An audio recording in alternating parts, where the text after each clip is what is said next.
কিয়ামতের ময়দানে অথবা জান্নাতে যাওয়ার পরে অথবা জাহান্নামে ভাই বোনদের আবার সাক্ষাৎ হবে কিনা, বা যে সমস্ত আত্মীয় স্বজন মারা গিয়েছে তাদের সাথে সাক্ষাৎ হবে কিনা। তো এই বিষয়টা নিয়ে যদি একটু বলতেন। মানুষ মারা যাওয়ার পরে তার সাক্ষাতের কাইফিয়ত বা অবস্থা কেমন হবে এটা আল্লাহ সুবহানাহু ওয়া তাআলা ছাড়া কেউ ভালো জানেন না। তবে হ্যাঁ, কোরআনুল কারীমের কিছু আয়াত থেকে এ ব্যাপারে কিছুটা ইঙ্গিত পাওয়া যায়।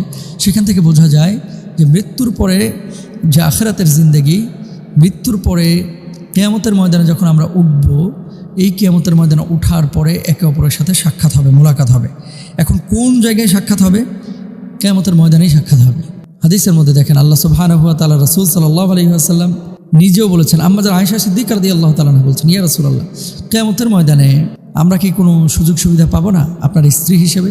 নবীজি সাল্লাল্লাহু আলাইহি ওয়াসাল্লাম বললেন, তুমি তোমার আমল নিয়ে যদি কবরে যাও তাহলে এই নবী আয়েশাকে কিয়ামতের ময়দানে চিনবে।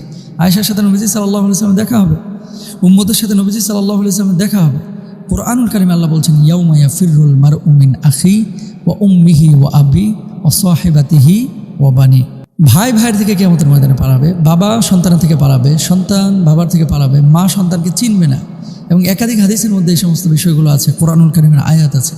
তো যদি সাক্ষাৎ না হতো তাহলে ভাই ভাইয়ের থেকে পালাবে। আল্লাহ সুবহানাহু ওয়া তাআলা এই কথা কিভাবে বলেন? আল্লাহ সুবহানাহু ওয়া তাআলা সাক্ষাৎ ঘটাবেন, এই জন্যই তিনি বলেছেন। তো যদি এখন ভাই জান্নাতে যায়, স্ত্রী যদি জান্নাতে যায়, সেই স্ত্রী যদি বলে যে আল্লাহ আমার স্বামীকে আমি চাই, এবং সেই স্বামী যদি জান্নাতে যায়, সেই স্বামীর সাথে স্ত্রীর সেখানে সাক্ষাৎ হবে।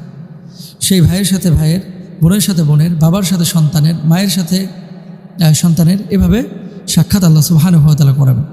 এখন আপনি যদি মনে করেন যে মোহতারাম, কিয়ামতের ময়দানে ওঠার পরে হিসাব নিকাশের আগে আমি আমার ভাইকে টুকায় বা খুঁজে বের করব, আপনি যদি বলেন এরকম যে এই কাইফিয়তে দেখা সাক্ষাৎ হবে কিনা, যেভাবে আমরা দুনিয়ার জিন্দেগিতে দেখা সাক্ষাৎ করি, যে ভাইয়ের বাড়িতে 2 কেজি মিষ্টি নিয়ে আমরা যাচ্ছি, 3 কেজি আপেল নিয়ে যাচ্ছি, এইভাবে কি কিয়ামতের ময়দানে সাক্ষাৎ হবে কিনা?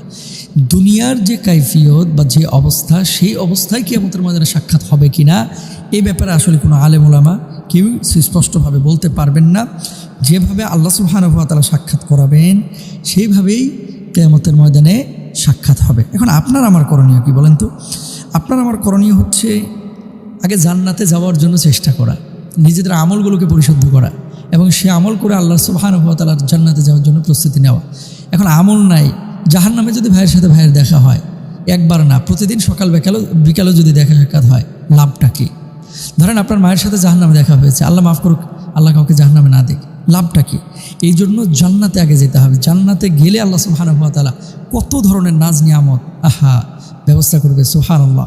সেখানে মানুষ যা চাবে, লাম ইয়াতমিসহুন্না ইনসুন ক্বাবলাহুম ওয়ালা জান।